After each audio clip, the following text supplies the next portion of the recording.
शब्दों का समर्पण लेकर माँ सरस्वती को नमन करते हुए आज के टॉपिक को मैं प्रारंभ करने जा रहा हूँ। टॉपिक का प्रारंभ करने से पहले सभी को मेरी ओर से नमस्कार। एक बार फिर से विद्या भवन की ऑनलाइन क्लास में आपका स्वागत है। विद्यार्थियों, पूर्व की कक्षा में हमने स्वरों के भेदों के बारे में जाना है, उनका अध्यापन किया है। 3 भेदों का अध्यापन हमने कर लिया है। स्वरों के भेदों में एक भेद हमारा रह गया है, अंतिम भेद है, उसका अध्ययन हम आज शुरू करने जा रहे हैं। फिर आगे से आगे हम बढ़ते जाएंगे, आपको ध्यान रखना है। तो देखिए, चौथा भेद है हमारा स्वरों के भेद में। जो चौथा भेद है वो है प्रयत्न के आधार पर। प्रयत्न के आधार पर।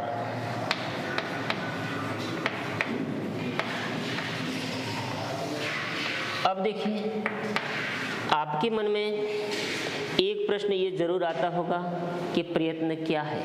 वैसे प्रयत्न का अर्थ आप जानते ही हो कि प्रयत्न का अर्थ होता है कोशिश करना। तो देखिए, इसकी डेफिनेशन को हम समझेंगे, इसकी परिभाषा को समझेंगे कि प्रयत्न किसे कहते हैं। तो देखिए, वर्णों के उच्चारण में, वर्णों के उच्चारण में,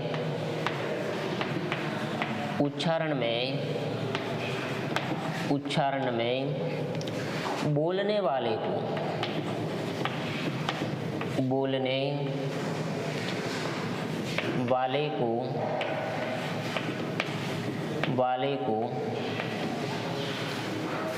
जो चेष्टा करनी पड़ती है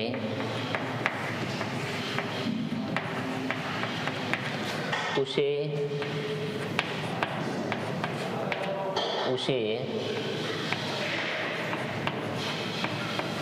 प्रयत्न कहते हैं।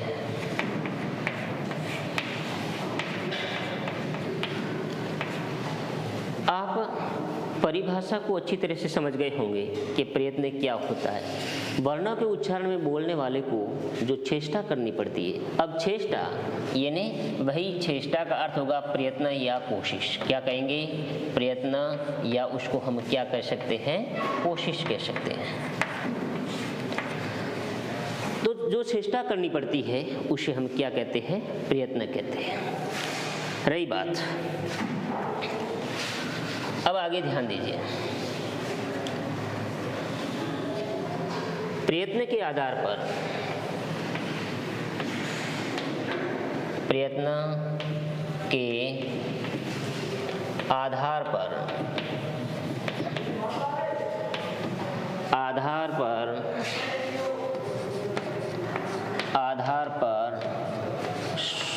स्वर के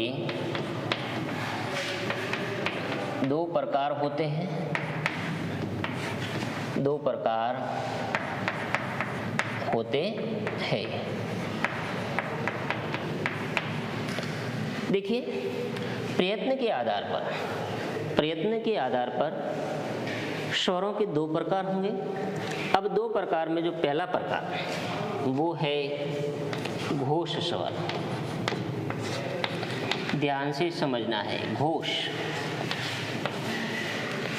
देखिए, स्वरों के उच्चारण में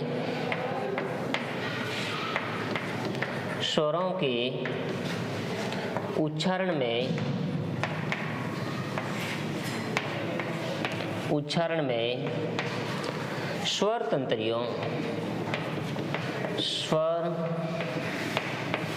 तंत्रियों में नाद। देखिए, स्वर तंत्रियों में नाद, जिसको हम घोष या कंपन भी कह सकते हैं। घोष या कंपन होता है। इसीलिए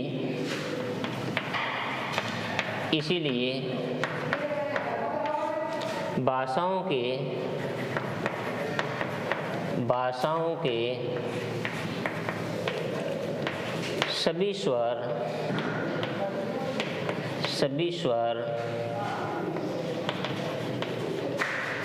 घोष होते हैं।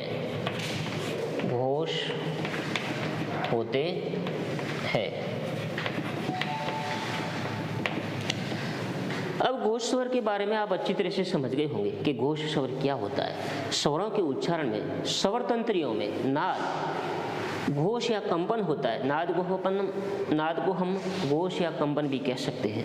तो देखिए होता है, इसलिए भाषाओं के सभी स्वर जो होते हैं वो क्या होते हैं? घोष होते हैं। ध्यान रखना। दूसरा जो प्रकार है वो है हमारा विवृत स्वर। विवृत स्वर होगा, ये हमारा दूसरा भेद होगा। अब विवृत स्वर किसे कहते हैं? देखिए विवृत स्वर में जब वर्णों के उच्चारण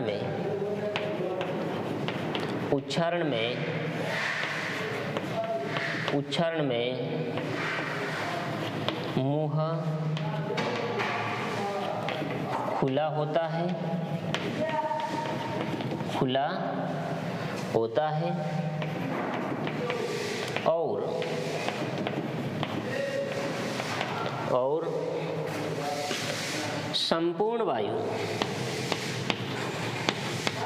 और संपूर्ण वायु मार्ग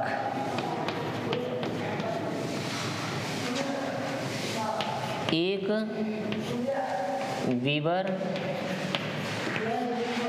या उसको हम सुरंग भी कह सकते हैं, सुरंग से निकलती है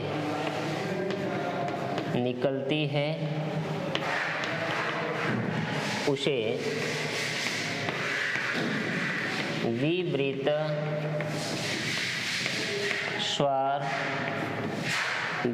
स्वर कहते हैं।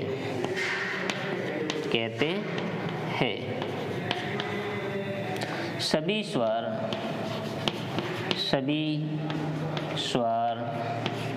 विवृत होते हैं। सभी स्वर विवृत होते हैं, अर्थात हम ये भी कह सकते हैं कि देखिए जितने भी स्वर हैं वो विवृत श्रेणी में गिने जाएंगे, माने जाएंगे। तो इसलिए विवृत स्वर क्या होता है एक बार अच्छी तरह से पुनः देख लीजिए कि जब वर्णों के उच्चारण में मुंह खुला होता है और संपूर्ण वायु मार्ग एक विवर या सुरंग से निकलती है उसे विवृत स्वर कहते हैं। और सभी जो स्वर होते हैं वो क्या होते हैं? विवृत होते हैं। तो ये हमारा अंतिम भेद है कि प्रयत्न के आधार पर स्वरों के कितने भेद होते हैं, आपको ध्यान रखना है।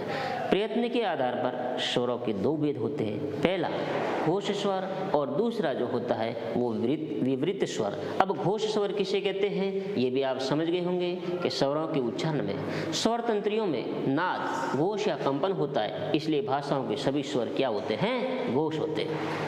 दूसरा विवृत स्वर कि जब वर्णों के उच्चारण में मुंह खुला होता है और संपूर्ण वायु मार्ग एक विवर या सुरंग से निकलती है उसे विवृत स्वर कहते हैं। और सभी स्वर जो होते हैं, सभी वोवेल्स होते हैं वो क्या होते हैं? विवृत होते हैं। इस बात का पूरा ध्यान रखना। इन दोनों प्रकारों को, उन दोनों भेदों को आप अच्छी तरह से समझ गए होंगे। अब हम नेक्स्ट टॉपिक लेने जा रहे हैं, हमारा स्वर, अर्थात जो हमारे स्वरों के जो भेद हैं वो पूरे हो गए। अब आगे का नेक्स्ट टॉपिक हमारा है वो व्यंजन पे हम आएंगे।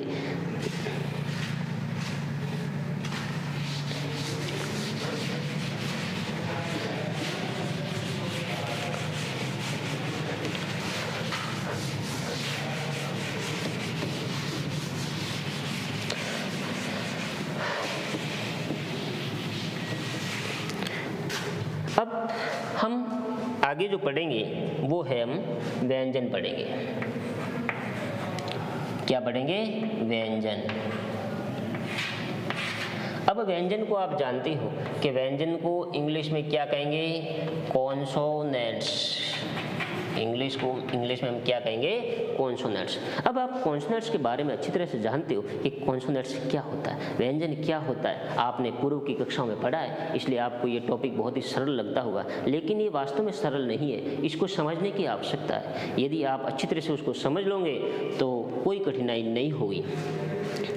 अब देखिए, सबसे पहले मैं व्यंजन की परिभाषा लिख देता हूँ कि व्यंजन क्या होते हैं। जिन वर्णों के उच्चारण में जिन वर्णों के उच्चारण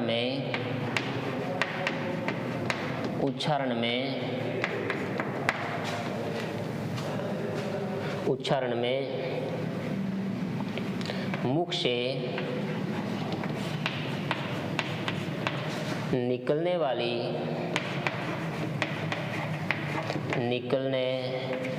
वाली हवा या वायु, निकलने वाली, देखिए निकलने वाले वायु या हवा भी कह सकते हो। जिन वर्णों के उच्चारण में मुख से निकलने वाली वायु या हवा रुकावट के साथ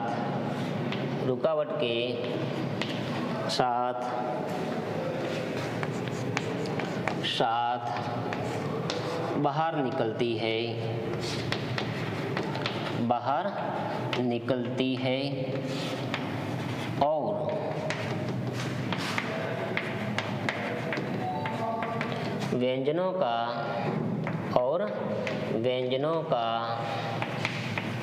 व्यंजनों का स्पष्ट उच्चारण करने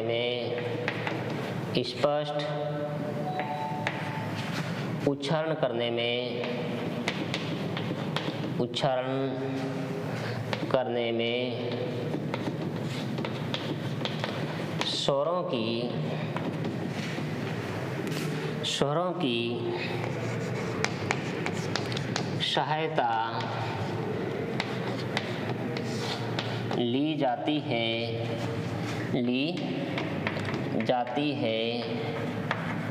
उसे व्यंजन कहते हैं।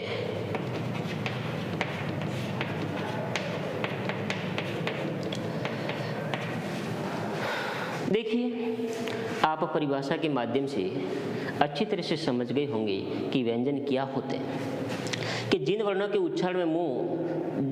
उच्चारण में मुख से निकलने वाली हवा रुकावट के साथ बाहर निकलती है, अर्थात जिन वर्णों के उच्चारण में देखिए निकलने वाली जो वायु हवा होती है वो रुकावट के साथ में बाहर निकलती है और व्यंजनों का स्पष्ट उच्चारण करने में स्वरों की सहायता ली जाती है, उसे हम क्या कहेंगे? व्यंजन कहेंगे। उसे क्या कहेंगे? हम व्यंजन कहेंगे। अब व्यंजन कितने प्रकार के होते हैं, अब ये भी अपने को ध्यान रखना है। व्यंजनों के भेद, व्यंजनों के भेद।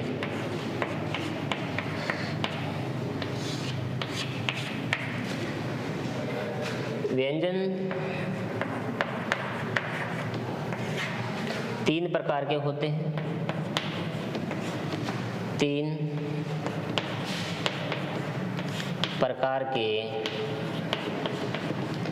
होते हैं। व्यंजन है वो कितने प्रकार के होते हैं? 3 प्रकार के होते हैं। अब उसमें देखिए पहला भेद, जो हमारा पहला भेद है वो भी आपको अच्छी तरह से समझना है। अब पहले भेद के अंदर हम लेंगे वो हो जाएगा स्पर्श व्यंजन। स्पर्श व्यंजन जिनको हम इंग्लिश में कहते हैं म्यूट कॉन्सोनेंट्स। क्या कहेंगे? Mute consonants. ये पहला भेद हो गया। दूसरा भेद जो हमारा होता है, दूसरा भेद जो होगा वो होगा अंतःस्थ व्यंजन। क्या कहेंगे? अंतःस्थ व्यंजन, ये हमारा दूसरा भेद हो गया। अंतःस्थ व्यंजन जिसको हम इंग्लिश में कहते हैं सेमी कॉन्सोनेंट्स। क्या कहेंगे? Semi consonants.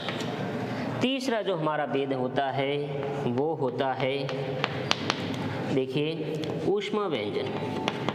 ऊष्मा व्यंजन ये हमारा तीसरा भेद है। ऊष्मा व्यंजन को हम कहेंगे साइबिलेंट। क्या कहेंगे? साइबिलेंट कॉन्सोनेंट्स। कॉन्सोनेंट्स ये व्यंजनों के भेद हो गए। पहला भेद स्पर्श व्यंजन, दूसरा भेद अंतःस्थ व्यंजन और तीसरा भेद है ऊष्मा व्यंजन। अब हम क्रम से इनका अध्ययन करेंगे। सबसे पहले स्पर्श व्यंजन को लेंगे।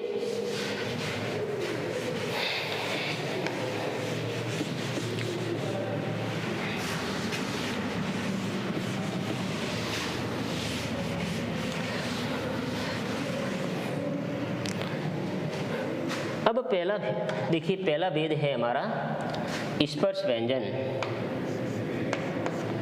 स्पर्श व्यंजन जिनको मैंने आपको इंग्लिश में भी बता दिया है कि म्यूट कॉन्सोनेंट्स भी कह सकते हैं। क्या कहेंगे? Mute consonants. अब स्पर्श का जो शाब्दिक अर्थ क्या होगा? स्पर्श यानी छूना। स्पर्श का जो शाब्दिक अर्थ होता है वो क्या होता है? छूना। ठीक है। अब हम सबसे पहले डेफिनेशन को समझेंगे कि जिन वर्णों के उच्चारण में, जिन वर्णों के उच्चारण में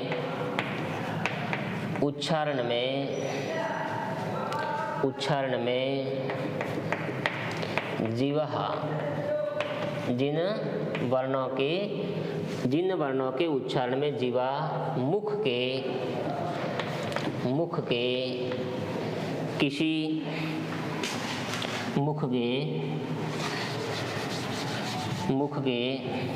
किसी विशेष भाग को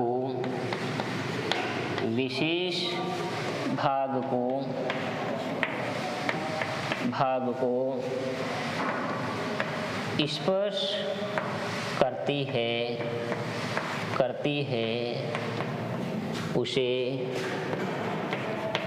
उसे स्पर्श व्यंजन कहते हैं।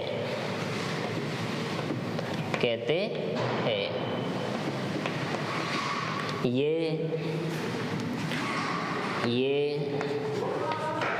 क से म तक होते हैं।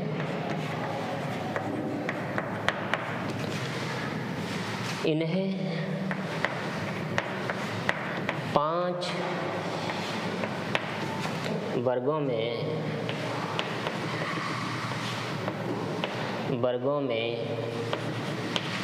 बांटा गया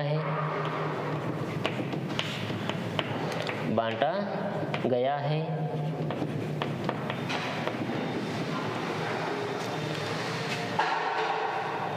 अब देखिए, इन्हें 5 वर्गों में बांटा गया है। जिन वर्णों के उच्चारण में जिह्वा मुख के किसी विशेष भाग को स्पर्श करती है उसे स्पर्श व्यंजन कहते हैं। यह क से म तक होते हैं। इन्हें 5 वर्गों में बांटा गया है। और लास्ट में ये भी लिख दीजिए कि इनकी जो संख्या है, इनकी जो कुल संख्या है, इनकी संख्या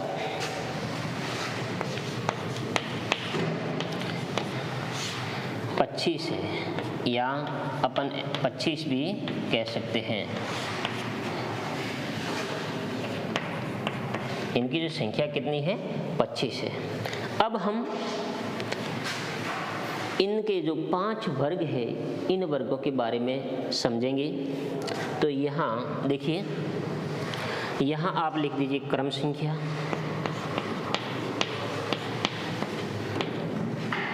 देखिए यहाँ पर हो जाएगा क्रम संख्या,